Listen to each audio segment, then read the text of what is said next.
Greetings, ladies and gentlefolks. This is your girl Cece back with another Depop tutorial on the refunds and return policies as promised in part 3. If you haven't already, like, comment, and subscribe to the channel to keep yourself updated on any new content that I do post. But for now, we will get into the nitty gritty of the R&R, y'all guessed it, refunds and return policies.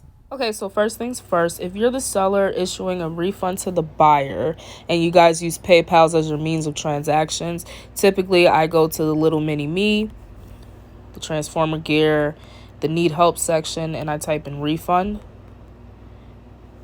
and the PayPal refund policy will pop up right here. The other way that you can go about giving the buyer a refund if necessary, you would just click the little home icon, go to all sold items, and click on the one you want to return. So it'll just use this one as an example. So you go all the way down and you can hit the refund button. I'm not going to do that for this one, but you just follow the step-by-step process to give the person a refund. Because this was done via Depop payments, like you can see up here, they'll get the refund based on how they paid. So either via credit card or through PayPal, Google Pay, Apple Pay, depends on how they paid. That's how they'll get the money back. Or if they did it via PayPal, again, you would just do the process via PayPal and click that, and it will take you to the PayPal site to do a refund.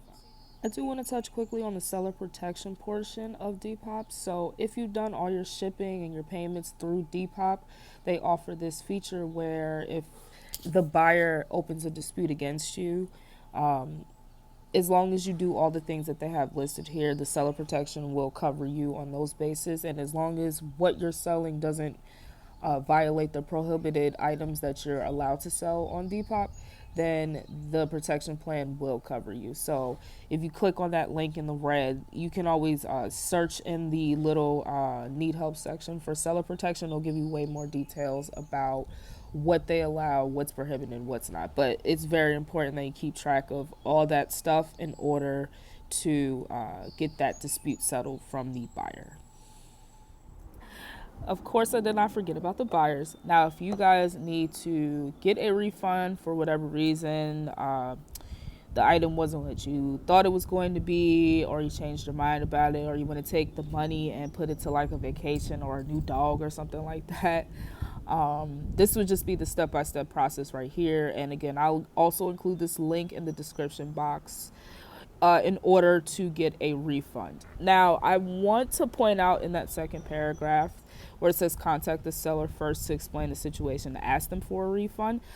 That part is actually pretty important because it does benefit both you and the seller in the long run, because it gives the seller feedback on what they can change and how they can make their sellings going forward better and better and better. And then for you as the buyer, it just allows you to give honest feedback to them and gives what your experience was like purchasing the items. So and it just gives Depop what they need just in case they need transcripts or something. You just have a record of it in the app.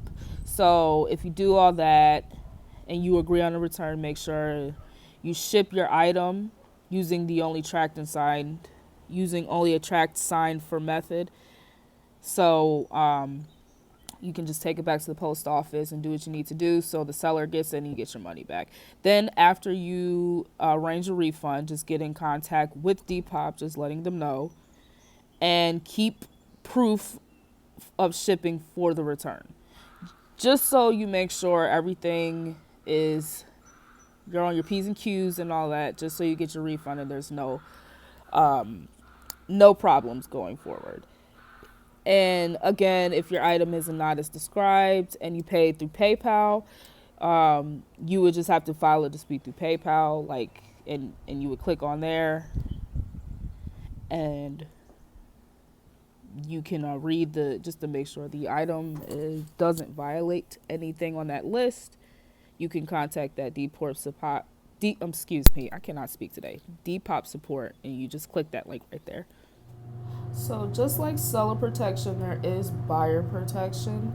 So if you purchase an item and you didn't receive it, for whatever reason, or the seller can't give it to you, or they can't sell it to you, or whatever reason you didn't receive your item, as long as you report it to Depop within that 180-day window, you will be fully reimbursed. And as long as you made the purchase within Depop and the item that you bought does not violate the prohibited list of restricted items, which I'll put the link to that in the description below just so you guys can have it for reference.